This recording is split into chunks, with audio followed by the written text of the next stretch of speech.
یہ شتر سوار مصنع بن حارثہ کے بھیجے ہوئے تھے۔ انہوں نے خالد رضی اللہ تعالیٰ عنہ کو یہ بھی بتایا کہ وہ حفیر کے مقام تک اس طرح پہنچ جائیں کہ زرتشتوں کی فوج کے ساتھ اس کی ٹکر نہ ہو۔ شتر سواروں نے خالد رضی اللہ تعالیٰ عنہ کو ایک خوشخبری یہ سنائی کہ ان کے لیے 8000 نفری کی فوج تیار ہے۔ یہ فوج اس طرح تیار ہوئی تھی کہ مصنع بن حارثہ، مزعور بن عدی، حرملہ اور سلمہ نے 2,000 لڑنے والے جوان اکٹھے کر لیے تھے۔ اس طرح خالد رضی اللہ تعالیٰ عنہ کی فوج کی تعداد 18,000 ہو گئی۔ خالد رضی اللہ تعالیٰ عنہ نے اپنی پیش قدمی کا راستہ اس طرح بدل دیا کہ کاظمہ کے دور سے گزر کر حفیر تک پہنچ سکیں، لیکن ہرمز کے جاسوس بھی صحرا میں موجود تھے۔ انہوں نے خالد رضی اللہ تعالیٰ عنہ کے لشکر کو دور کے راستے سے جاتے دیکھ لیا۔ آگے وہ راستہ تھا جو حفیر سے نباج کی طرف جاتا تھا۔ ہرمز نے اپنی فوج کو خیمے اکھاڑنے اور بہت تھوڑے وقت میں حفیر کی جانب کوچ کرنے کا حکم دے دیا۔ حفیر کے ارد گرد پانی کے کنویں موجود تھے۔ ہرمز نے وہاں خالد رضی اللہ تعالیٰ عنہ سے پہنچ کر خیمے گاڑ دیے۔ اس طرح پانی ایرانیوں کے قبضے میں چلا گیا۔ خالد رضی اللہ تعالیٰ عنہ ابھی حفیر سے کچھ دور تھے کہ ایک بار پھر 2 شتر سوار ان کے راستے میں آ گئے اور خالد رضی اللہ تعالیٰ عنہ کو اطلاع دی کہ دشمن حفیر کے مقام پر پانی کے کنووں پر قابض ہو چکا ہے۔ خالد رضی اللہ تعالیٰ عنہ نے کچھ اور آگے جا کر ایسی جگہ پڑاؤ کا حکم دیا جہاں دور دور تک پانی کی ایک بوند نہیں مل سکتی تھی۔ فوج نے وہاں پڑاؤ تو ڈال دیا، لیکن خالد رضی اللہ تعالیٰ عنہ کو بتایا گیا کہ فوج میں بے اطمینانی پائی جاتی ہے کہ پڑاؤ ایسی جگہ کیا گیا ہے جہاں دور دور تک پانی کا نام و نشان نہیں۔ میں نے کچھ سوچ کر یہاں پڑاؤ کیا ہے، خالد رضی اللہ تعالیٰ عنہ نے کہا۔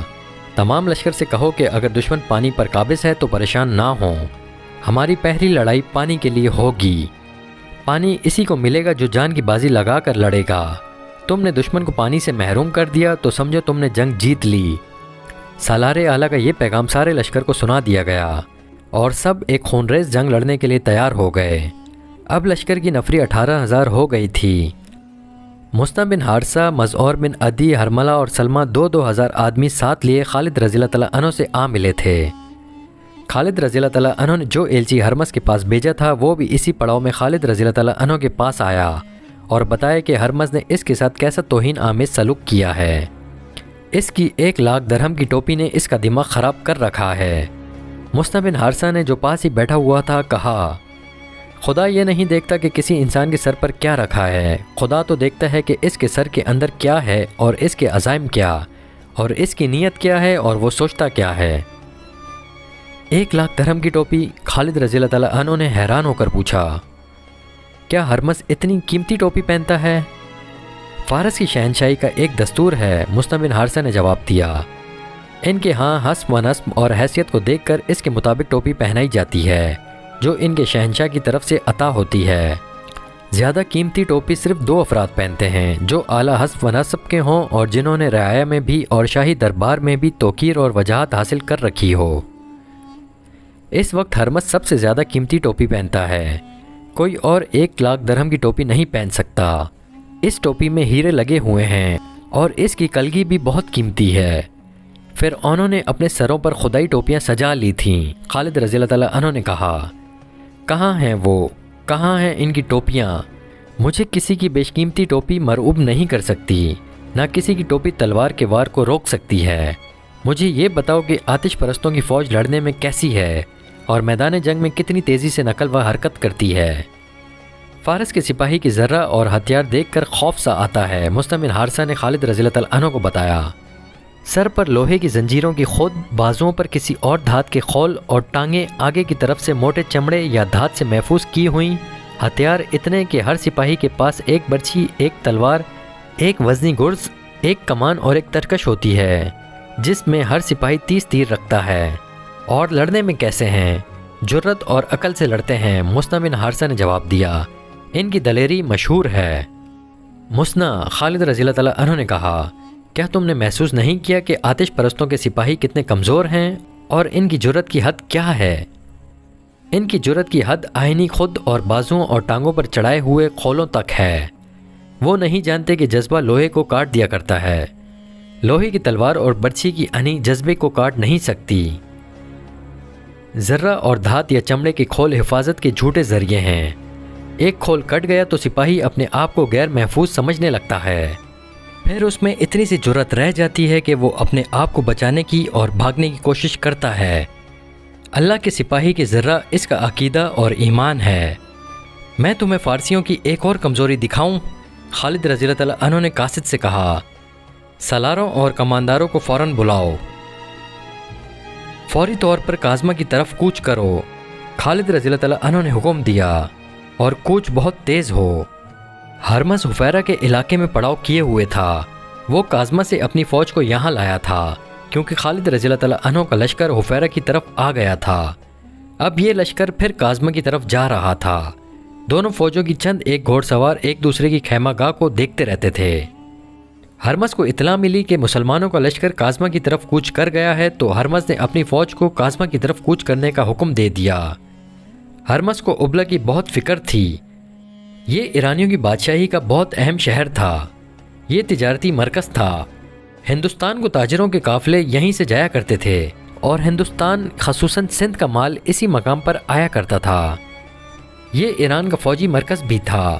اس علاقے کے رہنے والے مسلمانوں کو دبائے رکھنے کے لیے ابلا میں فوج رکھی گئی تھی۔ ہرمز کی کوشش یہ تھی کہ مسلمانوں کا لشکر ابلا تک نہ پہنچ سکے۔ ہرمز کو ابلا پہلے سے زیادہ خطرے میں نظر آنے لگا کیونکہ مسلمان ابلا کے جنوب میں کاظمہ کی طرف جا رہے تھے۔ مسلمانوں کے لیے کوچ اتنا مشکل نہ تھا جتنا ایرانیوں کے لیے دشوار تھا۔ مسلمانوں کے پاس اونٹ اور گھوڑے خاصے زیادہ تھے۔ سپاہی ہلکے پھلکے تھے، وہ آسانی سے تیز چل سکتے تھے۔ ان کے مقابلے میں ایرانی سپاہی زرہ اور ہتھیاروں سے لدے ہوئے تھے، اس لیے وہ تیز چل نہیں سکتے تھے۔ ایک دو دن پہلے ہی وہ کاظمہ سے حفیرہ آئے تھے۔ اس کوچ کی تھکن ابھی باقی تھی کہ انہیں ایک بار پھر کوچ کرنا پڑا، اور وہ بھی بہت تیز، تاکہ مسلمانوں سے پہلے کاظمہ کے علاقے میں پہنچ جائیں۔ اس کوچ نے راستے میں ہی انہیں تھکا دیا۔ ہرمز کی فوج جب کاظمہ میں مسلمانوں کے بالمقابل پہنچی تو نڈھال ہو چکی تھی۔ مسلمان سپاہی صحرائی لڑائیوں اور صحرا میں نقل و حرکت کے عادی تھے۔ خالد رضی اللہ تعالیٰ عنہ نے ہرمز کو یہ تاثر دینے کے لیے کہ وہ اپنے لشکر کو آرام نہیں کرنے دے گا، لشکر کو 3 حصوں میں تقسیم کر دیا۔ خود قلب میں رہے۔ دائیں اور بائیں پہلوؤں کی کمان عاصم بن عمرو اور عدی بن حاتم کے پاس تھی۔ عاصم بن عمرو کہکہ بن عمرو کے بھائی تھے اور عدی بن حاتم قبیلہ تہ کے سردار تھے، جو دراز قد، مضبوط جسم والے بڑے بہادر جنگجو تھے۔ خالد رضی اللہ تعالیٰ عنہ کو اپنی فوج کو لڑائی کی ترتیب میں کرتے دیکھ کر ہرمز نے بھی اپنی فوج کو 3 حصوں میں تقسیم کر دیا۔ قلب میں وہ خود رہا اور دونوں پہلوؤں کی کمان شاہی خاندان کے 2 افراد قباز اور انوشجان کو دی۔ ہرمز دیکھ رہا تھا کہ اس کی فوج پسینے میں نہا رہی ہے اور سپاہیوں کی سانسیں پھولی ہوئی ہیں۔ انہیں آرام کی ضرورت تھی، لیکن مسلمان جنگی ترتیب میں آ چکے تھے۔ ہرمز نے اپنی فوج کی ترتیب ایسی رکھی کہ کاظمہ شہر اس کی فوج کے پیچھے آ گیا۔ ان کے سامنے ریگستانی میدان تھا اور ایک طرف بے آب و گیا ٹیلا نما پہاڑیوں کا سلسلہ تھا۔ خالد رضی اللہ تعالیٰ عنہ نے اپنی فوج کو اس طرح آگے بڑھایا کہ یہ پہاڑی سلسلہ ان کی پشت کی طرف ہو گیا۔ اپریل 233 عیسوی کے پہلے ہفتے کا ایک دن تھا جب مسلمان پہلی بار آتش پرست ایرانیوں کے مقابل آئے۔ اگر خالد بن ولید رضی اللہ تعالیٰ عنہ مارا جائے تو یہ معرکہ بغیر لڑے ختم ہو سکتا ہے۔ ہرمز کے ایک سالار نے اسے کہا، مسلمان جو اتنی دور سے آئے ہیں اپنے سالار کی موت کے بعد ہمارے مقابلے میں نہیں ٹھہر سکیں گے۔ فوج سے کہو زنجیریں باندھ لیں۔ ہرمز نے سالار سے کہا، میں ان کے سالار کا بندوبست کرتا ہوں، سب سے پہلے یہی مرے گا۔ اس نے سالار کو بھیج کر اپنے محافظوں کو بلایا اور انہیں کچھ بتایا۔ زنجیریں باندھ لینے کا مطلب یہ تھا کہ ایرانی فوج کے سپاہی اپنے آپ کو اس طرح زنجیروں سے باندھ لیتے تھے کہ 5 سے 10 سپاہی ایک لمبی زنجیر میں بند جاتے تھے۔ ان کے درمیان اتنا فاصلہ ہوتا تھا کہ وہ آسانی سے لڑ سکتے تھے۔ زنجیریں باندھ کر لڑنے سے ایک فائدہ یہ ہوتا تھا کہ کوئی سپاہی بھاگ نہیں سکتا تھا۔ دوسرا فائدہ یہ کہ ان کے دشمن کے گھوڑ سوار جب ان پر حملہ بولتے تھے تو سپاہی زنجیریں سیدھی کر دیتے۔ زنجیریں گھوڑوں کی ٹانگوں کے آگے آ جاتی اور گھوڑے گر پڑتے تھے۔ لیکن زنجیروں کا بہت بڑا نقصان یہ تھا کہ ایک زنجیر میں سے بندھے ہوئے سپاہیوں میں سے 1-2 زخمی یا ہلاک ہو جاتے تو باقی بے بس ہو جاتے اور دشمن کا آسان شکار بنتے تھے۔ اس جنگ کو جو ہرمز اور خالد رضی اللہ تعالیٰ عنہ کے درمیان لڑی گئی جنگ سلاسل یعنی زنجیروں کی جنگ کہتے ہیں۔ مسلمانوں نے جب یہ دیکھا کہ ایرانی اپنے آپ کو زنجیروں سے باندھ رہے ہیں تو وہ حیران ہونے لگے۔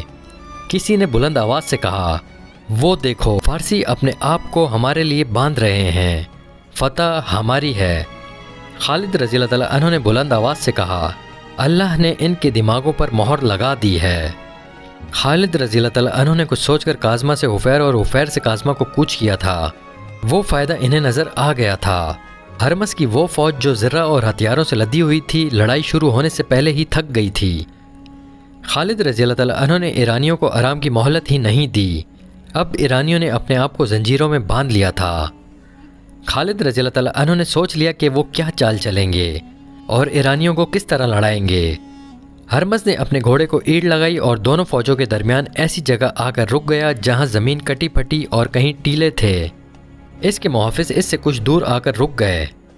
کہاں ہے خالد؟ ہرمز نے للکار کر کہا۔ پہلے میرا اور تیرا مقابلہ ہو جائے۔ یہ اس زمانے کا دستور تھا کہ جنگ شروع کرنے سے پہلے دونوں فوجوں کے سالار ذاتی مقابلوں کے لیے ایک دوسرے کو للکارتے تھے۔ دونوں فوجوں کے آدمی انفرادی طور پر آگے جا کر تلواروں سے بھی لڑتے تھے اور کشتی بھی کرتے تھے۔ نتیجہ دونوں میں سے ایک کی موت ہوتا تھا۔ جنگ سلاسل میں ہرمز نے خود آگے آ کر خالد رضی اللہ تعالیٰ عنہ کو انفرادی مقابلے کے لیے للکارا۔ ہرمز مانا ہوا جنگجو اور بہادر آدمی تھا۔ تیگ زنی کی مہارت کے علاوہ اس کے جسم میں بہت طاقت تھی۔ خالد رضی اللہ تعالیٰ عنہ کی عمر 48 سال ہو چکی تھی۔ وہ جنگی چالوں کے ماہر تھے۔ ان کے جسم میں اچھی خاصی طاقت تھی، لیکن ہرمز زیادہ طاقتور تھا۔ اس کی للکار پر خالد رضی اللہ تعالیٰ عنہ نے گھوڑے کو ایڑ لگائی اور ہرمز کے سامنے جا رکے۔ ہرمز گھوڑے سے اترا اور خالد رضی اللہ تعالیٰ عنہ کو گھوڑے سے اترنے کا اشارہ کیا۔ دونوں نے تلواریں نکال لیں۔ دونوں نے ایک دوسرے پر بڑھ بڑھ کر وار کیے۔ پینترے بدلے گھوم گھوم کر ایک دوسرے پر آئے، مگر تلواریں آپس میں ہی ٹکراتی رہیں۔ پھر خالد رضی اللہ تعالیٰ عنہ کے ہاتھوں اور پینتروں میں پھرتی آ گئی۔ دونوں فوجیں شور و گل بپا کر رہی تھیں۔ ہرمز محسوس کرنے لگا تھا کہ وہ خالد رضی اللہ تعالیٰ عنہ کی تلوار سے بچ نہیں سکے گا۔ وہ تیزی سے پیچھے ہٹ گیا اور اس نے تلوار پھینک دی۔ تلواریں فیصلہ نہیں کر سکیں گی، ہرمز نے کہا۔ خالد، ہتھیار کے بغیر اور کشتی لڑ۔ خالد رضی اللہ تعالیٰ عنہ تلوار پھینک کر کشتی کے لیے آگے بڑھے اور دونوں گتھم گتھا ہو گئے۔ کشتی میں ہرمز کا پلہ بھاری نظر آتا تھا، لیکن مورخ لکھتے ہیں کہ ہرمز کی چال کچھ اور تھی۔ اس نے اپنے محافظوں کو پہلے ہی بتا رکھا تھا کہ جب وہ خالد رضی اللہ تعالیٰ عنہ کو اتنی مضبوطی سے پکڑ لے کہ خالد رضی اللہ تعالیٰ عنہ ہلنے کے قابل نہ رہیں تو محافظ دونوں کو اس طرح گھیرے میں لے لیں کہ ان کی نیت اور ارادے پر شک نہ ہو، یعنی وہ تماشائی بنے رہیں اور ان میں سے ایک محافظ خنجر نکال کر خالد رضی اللہ تعالیٰ عنہ کا پیٹ چاک کر دے۔ جنگجو اس طرح دھوکہ نہیں دیا کرتے تھے، لیکن ہرمز کمینگی کی وجہ سے مشہور تھا۔ ہرمز کے محافظ آگے بڑھ آئے اور اپنی فوج کی طرح نعرے لگاتے نرگے کی ترتیب میں ہوتے گئے۔ وہ گھوڑوں پر سوار نہیں تھے۔ وہ گھیرا تنگ کرتے گئے حتیٰ کہ دونوں کے قریب چلے گئے۔ خالد رضی اللہ تعالیٰ عنہ کی توجہ ہٹ گئی۔ ہرمز نے پھرتی سے خالد رضی اللہ تعالیٰ عنہ کے دونوں بازو اس طرح جکڑ لیے کہ اس کے بازو خالد رضی اللہ تعالیٰ عنہ کی بغلوں میں تھے۔ محافظ اور قریب آ گئے۔ ہرمز نے اپنی زبان میں محافظوں سے کچھ کہا۔ خالد رضی اللہ تعالیٰ عنہ اس کی زبان تو نہ سمجھ سکے، لیکن اشارہ سمجھ گئے۔ انہوں نے خطرے کو بھانپ لیا اور جسم کی تمام تر طاقت صرف کر کے اتنی زور سے گھومے کہ ہرمز کو بھی اپنے ساتھ گھما لیا۔